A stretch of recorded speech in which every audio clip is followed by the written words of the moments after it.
Et nous voilà repartis avec ces choses qui font l'Inde, partie 4. Et oui, parce qu'on s'est dit qu'on avait déjà dit plein de choses, mais qu'il en manquait tellement. On commence avec quelque chose qui se remarque très bien, c'est qu'en Inde, il y a des rues à thème. Donc par exemple, il y a la rue où on vend des vêtements, la rue avec la métallurgie, il y a une rue avec des pharmacies, il y a les rues où on peut acheter de la viande, les rues où on peut acheter du poisson.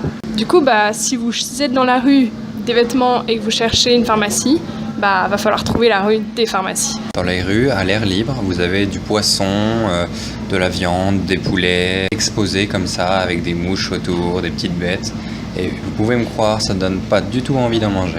Également, il y a des petites charrettes qui se baladent un peu partout, avec des fruits dessus, ou des snacks, ou des vêtements. Et vous pouvez vraiment trouver ça partout et dans toutes les villes, et même à les endroits les plus improbables. Il y en aura toujours un qui vendra des fruits ou des vêtements. On a même vu vers la frontière quelqu'un qui vendait des seaux de nulle part. Évidemment, sur ces routes, il n'y a aucune règle, comme à leur habitude. Il faudra vous y faire. Ici, c'est difficile de conduire et des fois, si vous êtes dans une voiture ou dans un tuk-tuk, vous fermez les yeux pour ne pas voir ce qui se passe. C'est d'ailleurs extrêmement difficile de traverser la route quand tu es piéton. En plus, les motos là-bas, elles ont 3 places. Ça veut dire que vous pouvez être 3 personnes et il y a suffisamment de place pour en être 4, avec un petit enfant par exemple. Et d'ailleurs, ces véhicules-là, ils ont une connectique un peu étrange, c'est-à-dire que par exemple, les Jeeps n'ont pas de porte, ou les voitures, vous pouvez voir les fils, tous ces petits assemblages. Eh bien, ce n'est pas comme nos voitures à nous, européennes, vous voyez tout. On se demande même, mais attends, il a fait lui-même sa voiture ou quoi ? Ici, les gens font leurs panneaux de devanture de magasins eux-mêmes, ce qui fait que vous pouvez voir plein de fautes dessus. Étant donné qu'ils écrivent l'anglais comme ils le parlent, je vous raconte pas ce qu'on a vu. On trouve aussi énormément de cerfs-volants dans toutes les villes, et vous pouvez d'ailleurs en trouver dans énormément de magasins. Quelque chose dont on n'a pas parlé et qui est pourtant très important en Inde, le cricket. Le cricket, c'est le sport national là-bas, ils ne jurent que par ça, et on les voit d'ailleurs y jouer très souvent partout, mais ils ne font pas pour autant un autre sport. Il est d'ailleurs très difficile de trouver là-bas des maillots de foot. Les Indiens sont des fans de selfies. Vous les voyez constamment en train de faire des selfies, devant des monuments, devant des fleurs, avec des gens. C'est assez incroyable. Et il y a aussi quelque chose qui fait bizarre au début, c'est que quand tu te balades dans la rue, les Indiens te fixent. Mais vraiment, ils te fixent, ils te suivent du regard parce que t'es blanc. Pour les plus téméraires ou pour ceux qui n'en ont rien à faire, ils vont constamment vous demander des selfies. Ils vont vous arrêter dans la rue et vous dire « selfie, selfie ». Et s'ils sont encore plus motivés, ils vont vous poser des questions. Toujours les mêmes. Vous avez quel âge ? C'est quoi ton prénom ? Est-ce que vous êtes marié ? Mais du coup, c'est quoi ton métier ? Sinon, les enfants dans la rue vont toujours vous dire bonjour. Mais en revanche, ils vont aussi vous demander « school pen ? School pen ? 10 rupees ? 10 rupees ?» On ne sait pas trop pourquoi, mais on a quelques petites idées. Mais les enfants vous demandent tout le temps si vous avez un stylo pour l'école. On s'est rendu compte que passé un certain âge, les Indiens sont gros. Mais il y a une exception. Pour les Indiens qui sont riches, peu importe l'âge, ils sont gros. On a aussi croisé pas mal d'Indiens qui ont des maladies de peau. On pense que c'est dû à l'eau, car le traitement des eaux est vraiment mauvais en Inde. Un détail très amusant, ici les cure-dents ne servent pas à se curer les dents. Ils servent à se curer les oreilles. Leur téléphone en plus est toujours en mode sonore. Ils appellent très très souvent et reçoivent des appels, oui constamment, on peut le dire constamment.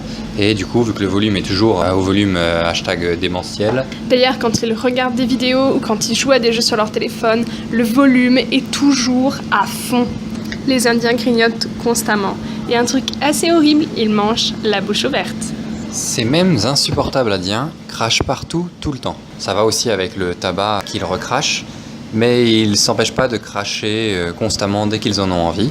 Du coup, si vous êtes en sandalettes, en tongs, et que vos pieds sont proches lorsqu'ils crachent, ils n'en ont rien à faire. Ils pourraient vous cracher sur le pied, et c'est très très très désagréable. Vous verrez d'ailleurs dans certains établissements ou certaines gares, aéroports, qu'il est marqué « no spitting », c'est-à-dire interdit de cracher. Ils rotent et ils pètent à tout moment, sans retenue, et c'est complètement normal, ça ne choque personne. Par exemple, ils peuvent être en train de te parler, et d'un seul coup, ils vont se mettre à roter au milieu de leur phrase. En plus, c'est pas les petits rots, hein, c'est le bon gros rot des familles, t'inquiète. On s'est aussi rendu compte que pour dire « d'accord »,« oui », ils vont faire un petit mouvement de la tête. Donc au début, ça fait un peu bizarre. Tu lui demandes quelque chose, et là, il fait le petit mouvement de la tête. Alors tu fais, il a voulu dire quoi là ? Peut-être que c'est oui, peut-être que je le fais chier en fait. J'arrive pas à savoir. Et puis, au bout d'un moment, tu t'y fais quoi. En Inde, tous les objets que vous allez trouver, ils sont hyper simples, mais ils sont pratiques. Alors, ils font pas du tout dans le beau, mais au moins, c'est des objets pratiques. On a aussi constaté que les Indiens jouaient tous au ludo. Donc c'est le jeu des 4 chevaux. Ils l'ont tous sur leur téléphone et ils y jouent tout le temps. Ensemble, à 4 ou tout seul en ligne. Les Indiens, c'est également les pros des emballages dans les emballages. Ça veut dire que vous allez acheter un paquet de gâteaux, vous allez ouvrir le paquet de gâteaux, dedans il y a encore un emballage, donc vous rouvrez cet emballage, et ensuite, c'est des petits sachets individuels pour vos gâteaux. Merci pour la planète.